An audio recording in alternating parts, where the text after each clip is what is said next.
Happy New Year, Bill. Happy New Year, Nick. Happy New Year, everybody, and welcome to Michigan Pool News.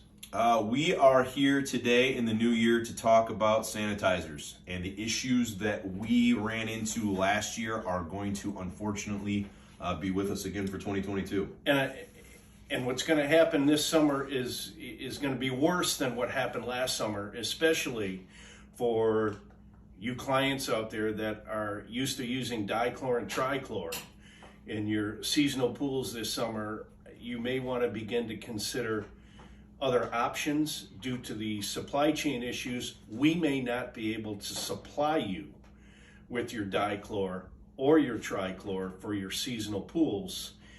And now would be a good time to start thinking about changing. And these are the options we think, depending on the situation, might work best for you.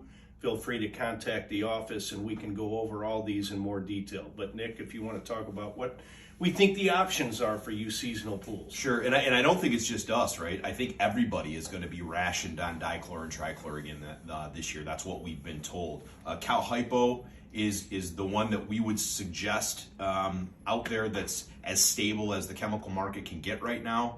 Hypo is readily available. We stock Hypo. Accutab actually is the brand name that we use. There are other ones out there, but Hypo is definitely one that's a prepackaged chemical similar to what you guys are using for dichlor and trichlor. Liquid chlorine had its own challenges last year, especially locally here in the Detroit market. There are answers out there. I know people don't like schlepping 4x1s of chlorine for big pools around, but liquid chlorine definitely is an inexpensive option if you aren't going to run into issues with getting it, and that did happen in 2021. Deliveries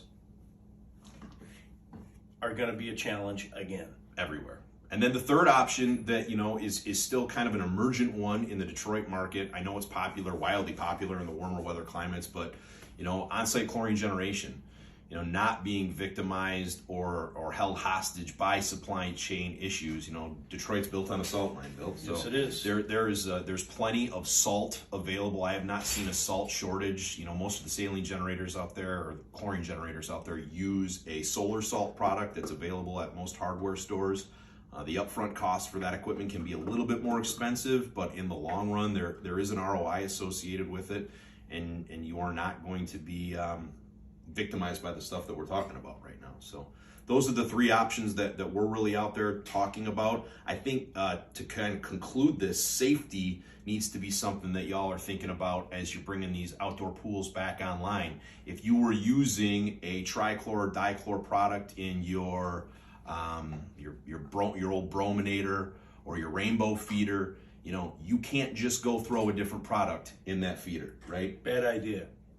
Never mix chemicals, and if there's a residue of dichlor or trichlor in a feeder and you go throw a Hypo puck in it or bromine inside of it, you're going to have a big problem and a potential fire. Yeah, so we're encouraging everybody that if you're using the dichlor or the trichlor product, if you have traditionally used that product, please do yourselves a favor. Get a hold of your pool professional now in the cold months. I know your pool isn't the top priority on your mind probably right now, but if you wait until April to address a problem like this, you're going to be in a boat with a whole bunch of other people trying to do the same thing.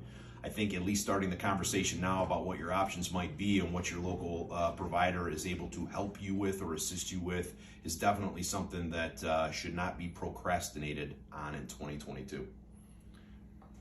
That's it for Michigan Pool News. Happy 2022. And folks, it's not too early to be prepared. Thank you all.